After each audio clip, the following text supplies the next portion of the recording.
Dewan juri yang terhormat, rekan berpikir kami dari tim Kontra. Perkenalkan, kami dari tim FISIP Universitas Lambung Mangkurat. Saya selaku ketua tim akan memaparkan argumentasi kami secara lebih jelas.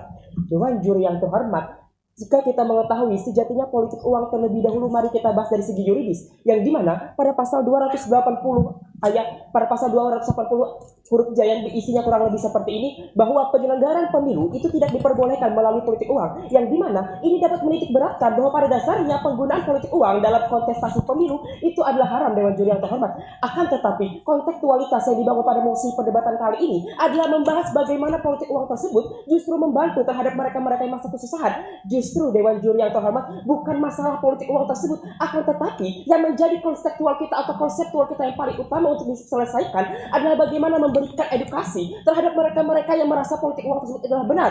Mengapa? Karena sejatinya satu, kami akan membuat suatu sistem yang dimana sebagai mahasiswa pada umumnya untuk bisa menselaraskan kepada masyarakat bahwa bagaimana politik uang merupakan sesuatu yang tidak baik. Dewan juri yang terhormat. Yang kedua, kami juga sebagai mahasiswa akan membuat suatu komunitas utama dengan menggabungkan seluruh aspirasi dari mahasiswa yang ada untuk bisa menyalurkan bantuan-bantuan kepada masyarakat itu sendiri. Mengapa? Kembali pada korelasi akan kami sampaikan terhadap data yang kami dapatkan Dewan juri yang terhormat, yang dimana menurut KPU sendiri ada sekitar 60% pemilih itu didominasi oleh anak muda. Maka dari itu, jika kita korelasikan bersama terhadap bagaimana kontestasi mahasiswa untuk bisa memberikan kontribusi yang luar biasa terhadap penyalahgunaan politik uang, justru akan lebih optimal Dewan juri yang terhormat. Sehingga dua yang menjadi konsep utama dalam musim perdebatan kali ini, yang pertama keadaan politik uang akan terbebaskan, dan yang kedua kontestasi dari mahasiswa sebagai tolak ukur utama dalam suatu demokrasi juga akan optimal, dan yang ketiga demokrasi akan berjalan dengan baik dan lancar. Dewan juri yang terhormat, dan salam demokrasi. Oke. Tepuk tangan. Pas 2 menit. Disampaikan dengan penuh semangat dari FISIP ULM. Sekarang kita beri kesempatan kepada teman-teman dari Stinas Banjarmasin. Baik, Assalamualaikum warahmatullahi wabarakatuh. Sebelumnya perkenalkan, kami dari Stinas Banjarmasin, Sekolah Tinggi Ilmu Ekonomi Nasional Banjarmasin.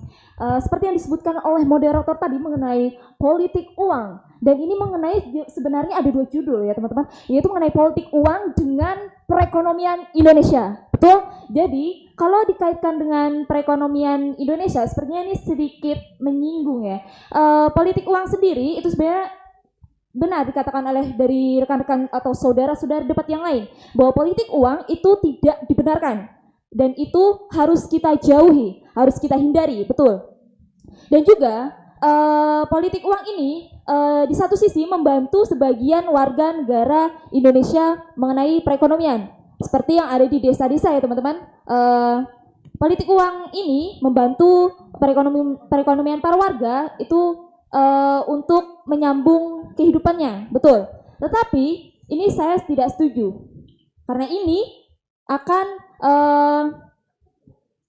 menyambung kehidupan Indonesia yang kedepannya, sehingga hal ini sangat tidak dibenarkan teman-teman. Mungkin akan dilanjutkan oleh rekan saya.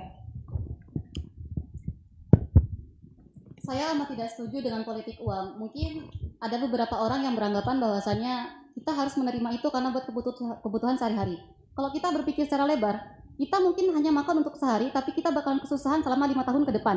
Coba teman-teman bayangkan, kita dikasih uang sekarang nih 200.000, oke kita bakalan baik-baik saja, kita bakalan hidup buat hari ini. Tapi untuk 5 tahun ke depan bagaimana?